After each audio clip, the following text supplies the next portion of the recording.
My family stole everything I owned, but they forgot one thing. The truth my father left behind was about to destroy every lie they had spent years hiding.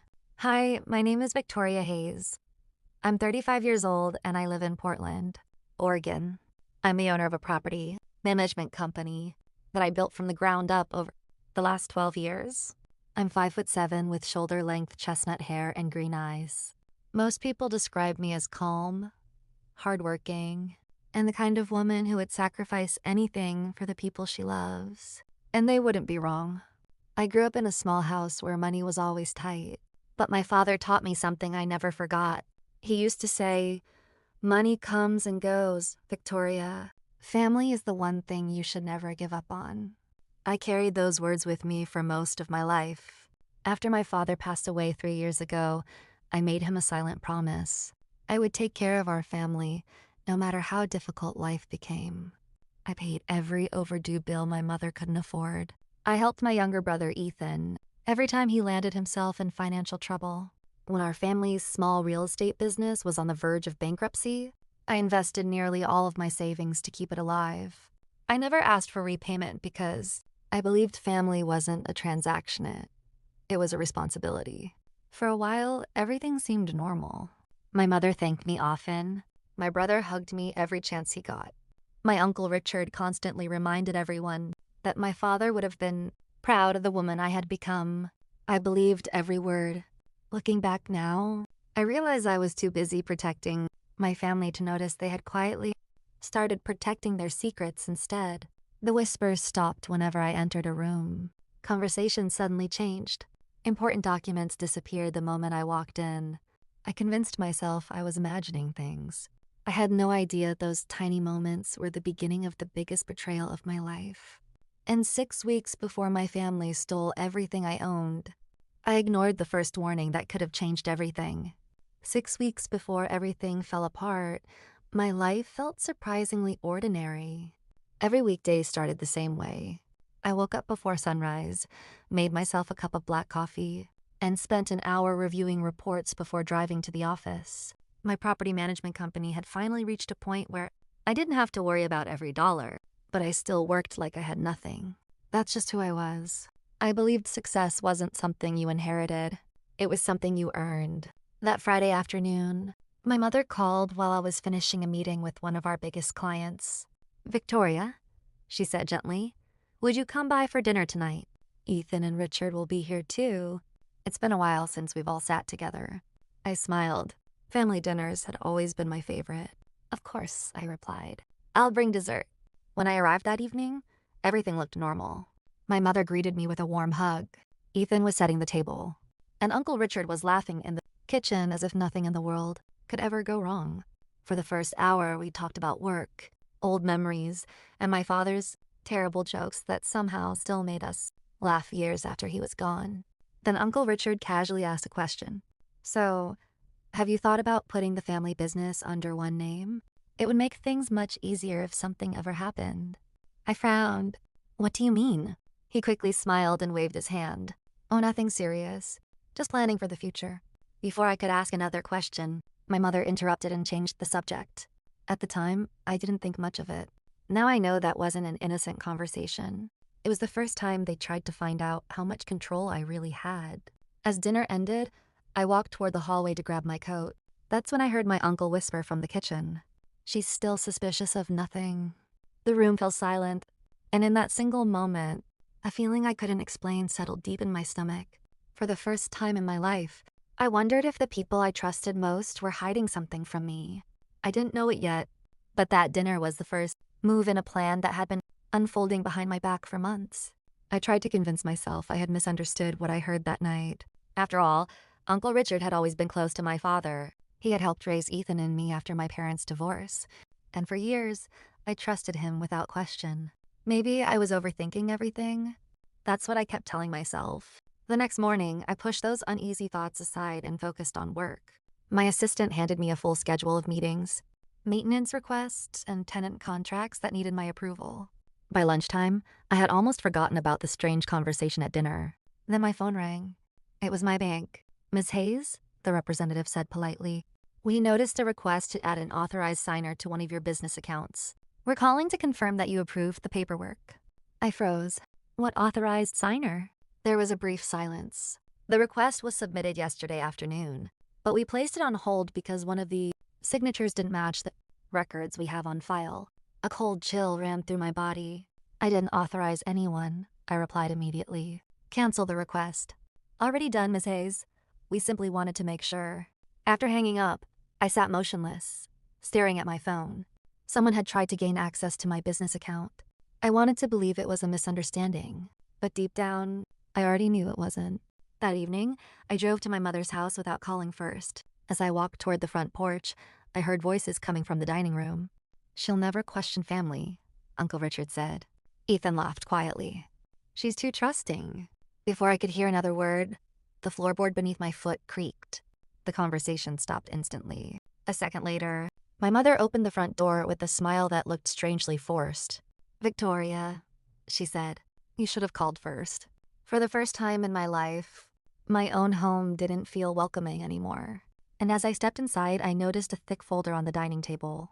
The moment Uncle Richard saw me looking at it, he snatched it up, locked it inside his briefcase, and smiled. Just some old paperwork, he said, but something told me those papers had everything to do with me. I just didn't know how much my life was about to change. I forced a smile and pretended to believe Uncle Richard. Old paperwork? I asked. He nodded without hesitation. Just tax records from years ago. Nothing you'd find interesting. For a few seconds, nobody spoke. My mother suddenly stood up and insisted on making coffee, while Ethan grabbed his car keys and mumbled something about meeting a friend. The atmosphere felt so awkward that I could barely recognize the people sitting in front of me. I stayed for another 15 minutes, trying to convince myself I was imagining things. But as I drove home, the same question kept running through my mind. Why would my own family lie to me? The following Monday, I decided to stop guessing and start looking for answers. I called the attorney who had handled my father's estate 3 years earlier. His assistant answered politely, but her tone changed the moment I mentioned my father's name.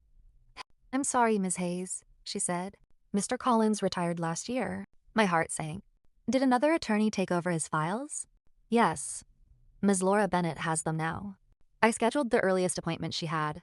2 days later, I walked into her office carrying nothing but a notebook and a growing sense of unease. After introducing herself, Laura opened my father's estate file. She carefully reviewed several documents before looking back at me. Mrs. Hayes, she said, what exactly are you hoping to find? I hesitated for a moment. I don't know, I admitted. I just feel like my family is hiding something. She studied me for a few seconds before closing the file. Your father's estate was legally settled years ago. From what I can see, everything appears to be in order. For a moment, I felt embarrassed. Maybe I really had let my imagination run wild. I thanked her for her time and started gathering my things. Just as I reached the office door, Laura suddenly spoke. Victoria, there's one thing that doesn't make sense. I slowly turned around. She pulled a single document from the file and frowned. This signature? It wasn't here the last time I reviewed these records. My heartbeat quickened. What signature? Laura looked directly into my eyes. The one that transferred control of part of your father's business. After his death, I felt the blood drain from my face. I never signed anything. Laura's expression turned deadly serious. Then we have a very big problem. At that moment, I realized my worst fear wasn't just a feeling anymore. Someone had already started changing my father's legacy behind my back. I stared at Laura, hoping she would tell me there had been some kind of mistake. There has to be an explanation, I whispered. She slowly slid the document across her desk. I wish there were. My hands trembled as I looked at the signature. It looked almost identical to mine. The curves of the letters, the way I wrote my last name, even the small flourish beneath my signature. Anyone who didn't know me would have believed I had signed it myself. But I hadn't. I've never seen this document before, I said, barely able to get the words out. Laura nodded. I believe you. She opened another folder and compared several records from your father's estate. The original copies don't match this version. Someone replaced pages after the estate was settled. A heavy silence filled the room. I couldn't stop thinking about Uncle Richard hiding that folder, the strange dinner, the bank call, and the whispered conversation I wasn't supposed to hear. For the first time, everything began fitting together. This wasn't a misunderstanding. It was a plan. And somehow, it had been happening for years without me realizing it. Laura leaned forward. Victoria, from this moment on, don't confront anyone. I looked at her in confusion.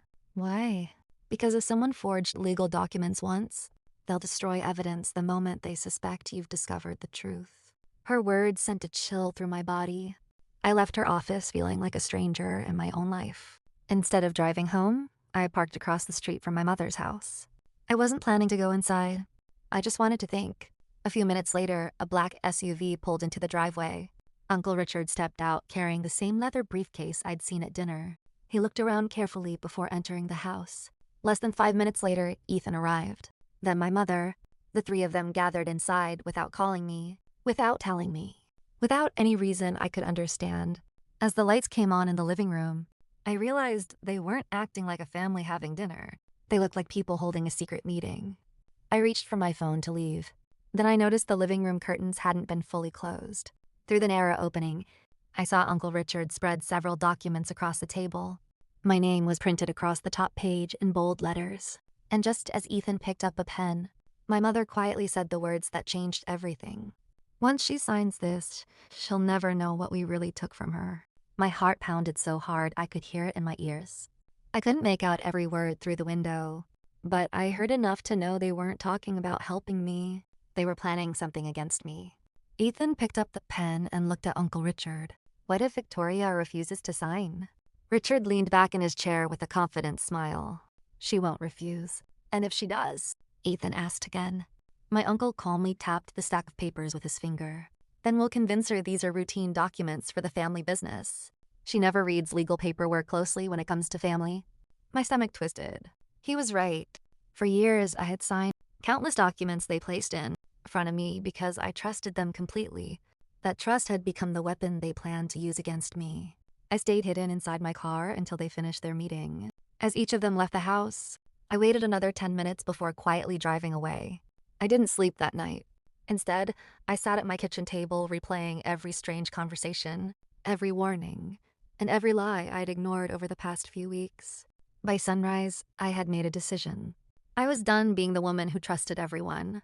If they wanted to play games with my future, I'd learn the rules better than they ever expected. The next morning, I called Laura. I need your help, I said the moment she answered. I'm ready to fight. There was a brief pause before she replied. I was hoping you'd say that. Over the next few days, we quietly gathered copies of financial records, property documents, banking history, and every file connected to my father's estate. The more we uncovered, the worse it became. Money had disappeared from company accounts. Ownership records had been quietly altered. Several signatures looked almost identical to mine, but none of them belonged to me. Then Laura discovered something that made both of us fall silent. Buried inside an old filing cabinet was a sealed envelope, addressed in my father's handwriting. Across the front, he had written only 7 words. For Victoria, if your family ever betrays you. My hands began to shake. I carefully broke the seal. At that moment, I realized my father hadn't just left me a letter. He had left me the proof that could destroy every lie my family had built. And that was the beginning of the end for all of them.